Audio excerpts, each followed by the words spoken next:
ఈ మొబైల్ అనేది ఈ ప్రైస్ రేంజ్‌లో లాంచ్ అవుతుందని నేనైతే అస్సలు ఊహించలేదు. సో, ఎందుకంటే ఈ మొబైల్ వచ్చేసి బడ్జెట్‌లో ఆల్ రౌండర్ మొబైల్ అన్నమాట. ఎందుకంటే ఇప్పుడొచ్చే మొబైల్స్ ఏదైనా 7000 ఎంఏహెచ్ అబోనే వస్తున్నాయి.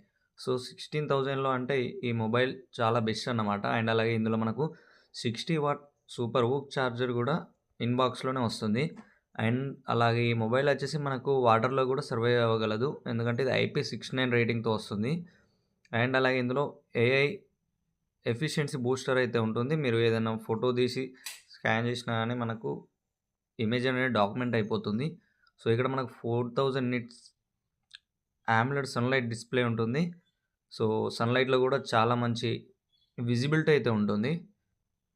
సో, ఇక్కడ మనకు స్పాటిఫై గాని, యూట్యూబ్ గాని, ఫ్రీ ఫైర్ గాని ఇక్కడ మనం ఏది ఎన్ని అవర్స్ ఒకసారి ఫుల్ చార్జ్ చేసి ఎన్ని అవర్స్ ఆడుకోవచ్చు. ఇక్కడ మీకైతే స్క్రీన్ పైన అయితే ఉంది చూసుకోండి ఒకసారి.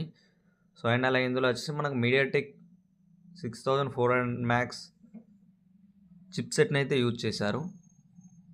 సో, అండ్ అలాగే మనకు 50 ఎంపీ రేర్ కెమెరా అయితే ఉంటుంది.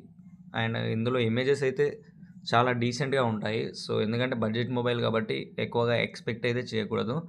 సో, స్క్రీన్ టైప్ వచ్చేసి మనకు స్ట్రెయిట్ డిస్‌ప్లే మనకు క్వాడ్ కర్వ్ కాదు, కర్వ్డ్ కాదు. ఫ్లాట్ డిస్‌ప్లేస్ అయితే ఉంటాయి కదా! సో, అదన్నమాట. AMOLED ఫ్లాట్ డిస్‌ప్లే అన్నమాట ఇందులో ఉండేది. సో, అండ్ అలాగే రిఫ్రెష్ రేట్ వచ్చేసి 120 హెర్ట్జ్ వరకు అయితే ఉంటుంది. అండ్ అలాగే ఇందులో మనం మెయిన్‌గా చూసుకున్నట్టయితే IP66+68+69 అయితే ఉంటుంది. డస్ట్, వాటర్ ఎవ్రీథింగ్ నుంచి అయితే ఇది సర్వైవ్ అవ్వగలదు. సో, మరిన్ని అప్డేట్స్ కోసం అయితే మన ఛానల్‌ని సబ్స్క్రైబ్ చేసుకొని ఫాలో అయితే చేయండి. Thanks for watching.